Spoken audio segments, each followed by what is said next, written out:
مسواک یعنی دانت صاف کرنے کی شاخ یا چھڑی یا سٹک، اسے کوئی ایسی چیز ہرگز نہ سمجھا جائے کہ جیسے یہ کوئی ایک پرانے زمانے کی غیر ضروری چیز ہے اور جسے آج کے ٹوتھ برش اور ٹوتھ پیسٹ نے ریپلیس کر دیا ہے۔ اور یہ بھی نہ سمجھا جائے کہ مسواک کوئی ایسی چیز ہے کہ جسے اسلام نے دریافت کیا یا ایجاد کیا ہے۔ ہسٹری اور آرکیالوجی کی تحقیقات میں شواہد ایسے ملتے ہیں کہ ایون 7,000 سال پہلے بھی لوگ مسواک کو استعمال کیا کرتے تھے۔ تاہم اسلام نے اس کی افادیت کو اجاگر کیا، اسے پسند کیا اور اسے ایون کہ عبادت کا درجہ بھی دیا ہے۔ مسواک کے بارے میں احادیث بہت سی ہیں، روایات بہت سی ہیں۔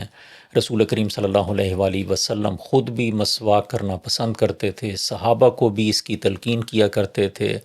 ایک حدیث کا مفہوم ہے کہ رسول کریم صلی اللہ علیہ وآلہ وسلم نے فرمایا کہ مجھے اگر اپنی امت پر مشقت کا خدشہ نہ ہوتا تو میں ہر نماز کے ساتھ مسواک کرنے کا حکم دیتا۔ اور رسول کریم صلی اللہ علیہ وآلہ وسلم کے آخری وقت کی ایک روایت ہے کہ حضرت عبد الرحمن بن ابو بکر رضی اللہ تعالیٰ عنہ وہ ان کے پاس تشریف لائے، تو ان کے ہاتھ میں ایک نرم سی مسواک تھی، تو رسول کریم صلی اللہ علیہ وآلہ وسلم بڑے شوق سے اس مسواک کو دیکھنے لگ گئے۔ تو حضرت عائشہ رضی اللہ تعالیٰ عنہ کو اس کا احساس ہوا، تو انہوں نے اپنے بھائی سے وہ مسواک لے کر اور خود اپنے دانتوں سے نرم کر کے رسول کریم صلی اللہ علیہ وآلہ وسلم کو وہ مسواک دی، اور رسول کریم صلی اللہ علیہ وآلہ وسلم نے اس وقت وہ مسواک استعمال کی۔ مسواک ویسے تو مختلف قسم کے درختوں کی شاخوں سے بنائی جاتی ہے، اور احادیث میں بھی کسی خاص ایک درخت کا نام نہیں ہے، تو احادیث سے تو یہ پتہ نہیں چلتا کہ وہ کون سے درخت کی مسواک تھی جو اس وقت زیادہ استعمال ہوتی تھی۔ لیکن جو جغرافیائی تحقیق ہے وہ ہمیں یہ بتاتی ہے کہ اس وقت جو سب سے کامن درخت تھا رسول کریم صلی اللہ علیہ وآلہ وسلم کے وقت میں جس سے مسواک بنائی جاتی تھی وہ تھا پیلو کا درخت۔ تو اگرچہ مسواک پیلو کے درخت کی بھی ہوتی ہے، نیم کے درخت کی بھی ہوتی ہے، زیتون کے درخت کی بھی ہوتی ہے، اخروٹ کے درخت کی بھی ہوتی ہے، اور اسی طرح کافی سارے اور بھی درخت ہوتے ہیں جن سے مسواک بنائی جاتی ہے۔ لیکن تاریخ دان اور فقہ کے ماہرین اس بات پر متفق ہیں کہ رسول کریم صلی اللہ علیہ وآلہ وسلم کے زمانے میں عام طور پر جو مسواک استعمال ہوتی تھی وہ پیلو کے درخت کی ہوتی تھی۔ اب پیلو کے درخت کا جو سائنسی نام ہے وہ تو ہے سالوا ڈورا پرسیکا، لیکن ایک دلچسپ بات یہ ہے کہ اس کا جو کامن انگریزی نام جو اس کا بولا جاتا ہے اسے کہتے ہیں ٹوتھ برش ٹری، اور پیلو کے درخت کا یہ نام ٹوتھ برش ٹری اس کی اس تاریخی استعمال کی بنیاد پر ہی رکھا گیا ہے۔ اب ہم چند سائنسی تحقیقات کو دیکھتے ہیں، اور یہ سائنسی تحقیقات ایک تو اسی صدی میں شائع ہوئی ہیں اور سائنس کے بڑے جریدوں میں شائع ہوئی ہیں۔ ان میں سے ایک تحقیق جو 2011 میں PLOS ONE میں شائع ہوئی ہے وہ خاص طور پر پیلو کے درخت کی جڑوں سے حاصل ہونے والی مسواک پر کی گئی ہے۔ اچھا، اس تحقیق میں یہ بات سامنے آئی کہ پیلو کے درخت کی جڑوں سے جو مسواک حاصل ہوتی ہے اس مسواک میں ایک خاص کیمیکل کمپاؤنڈ ہوتا ہے جسے بینزائل آئسو تھائیو سائنیٹ کہتے ہیں، اور یہ کیمیکل خاص طور پر جو منہ کے جراثیم ہوتے ہیں ان کو کل کرنے کے لیے، ان کو ختم کرنے میں یہ بہت زیادہ ایفیکٹو ہے۔ اسی طرح پب میڈ میں 2021 میں ایک تحقیق شائع ہوئی، اس میں یہ دکھایا گیا کہ جو پلیک ہوتی ہے، جو پیلاہٹ سی ہوتی ہے دانتوں پر جو جم جاتی ہے، اس کو ریموو کرنے میں یہ جو پیلو کی مسواک ہے یہ اتنی ہی ایفیکٹو ہے جتنی کہ ٹوتھ برش، جبکہ جراثیم کش عمل میں جو پیلو کی مسواک ہے وہ ٹوتھ برش اور ٹوتھ پیسٹ سے زیادہ بہتر ہے۔ اسی طرح ایک اور تحقیق میں نیم کے درخت کی مسواک پر تحقیق کی گئی،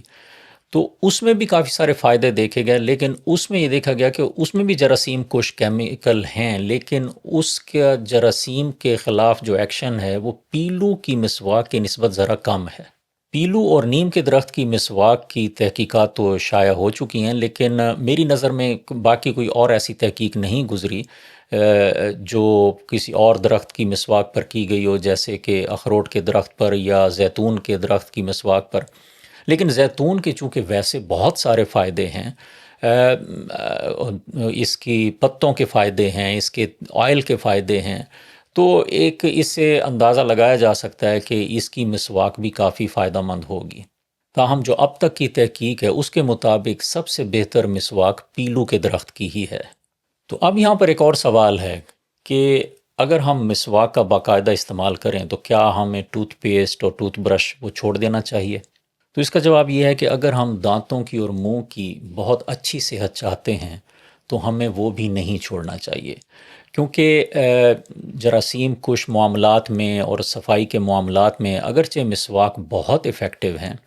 لیکن ہمارے دانتوں کو ایک اور چیز کی ضرورت ہوتی ہے جسے فلورائڈ کہتے ہیں، اور وہ فلورائڈ جو ہے وہ جو ماڈرن ٹوتھ پیسٹ ہیں ان میں وہ پرووائڈ کیا جاتا ہے۔ تو اس لیے میں یہ سمجھتا ہوں کہ سب سے بہتر پالیسی یہ ہے کہ صبح اور شام نارمل روٹین کے مطابق ایک فلورائڈ ٹوتھ پیسٹ کے ساتھ ٹوتھ برش کیا جائے، لیکن ہر نماز کے ساتھ مسواک کر لیا جائے۔ تو اس طرح ہمیں دنیا اور آخرت دونوں کے ہر طرح کے فائدے حاصل ہوں گے کہ ٹوتھ پیسٹ اور ٹوتھ برش سے ہمیں فلورائڈ بھی ملے گا، اور مسواک سے ہمیں ایک تو دانتوں کی صفائی وہ بھی رہے گی، اور منہ میں جو جراثیم ہیں ان کو ختم کرنے میں بھی مدد ملے گی، اور تیسری اور اہم بات یہ کہ سنت پر عمل بھی ہوگا۔ اور بعض روایات کا مفہوم ہے کہ اگر نماز سے پہلے مسواک کر لی جائے تو نماز کا ثواب 70 گنا بڑھ جاتا ہے۔